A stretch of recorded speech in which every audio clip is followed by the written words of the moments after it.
choir sounds just as sweet from down below as if it were right here in the room. I would like to offer you for this morning's reading these words of my late colleague, Clarke Dewey Wells.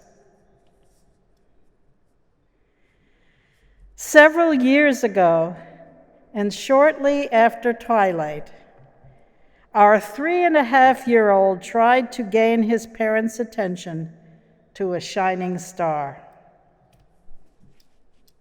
The parents were busy with time and schedules, the irritabilities of the day, and other worthy preoccupations. Yes, we see the star. Now I'm busy, don't bother me. On hearing this, the young one launched through the porch door, fixed us with a fiery gaze, and said, "You be glad at that star." I will not forget the incident or his perfect words.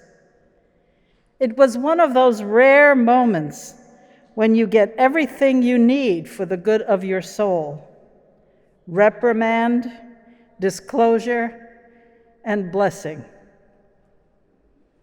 There is a notion with some truth in it that we cannot command joy, happiness, appreciation, fulfillment.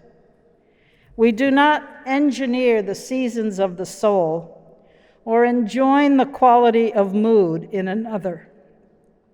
And yet, I do believe there is right and wisdom in that imperative declaration: you be glad at that star. If we cannot impel ourselves into a stellar gladness, we can at least clean the dust from the lens of our perception. If we cannot dictate our own fulfillment, we can at least steer in the right direction. If we cannot exact a guarantee for a more appreciative awareness of our world, for persons and stars and breathing and tastes and the incalculable gift of every day, we can at least prescribe some of the conditions through which an increased awareness is more likely to open up the skies for us and for our children. It is not always the great evils that obstruct and waylay our joy. It is our unnecessary and undignified surrender to the petty enemies. And I suggest it is our duty to scheme against them and make them subservient to human decree. Time and schedules, our irritabilities of the day, and other worthy preoccupations.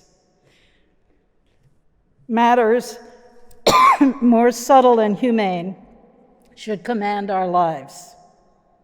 You be glad at that star.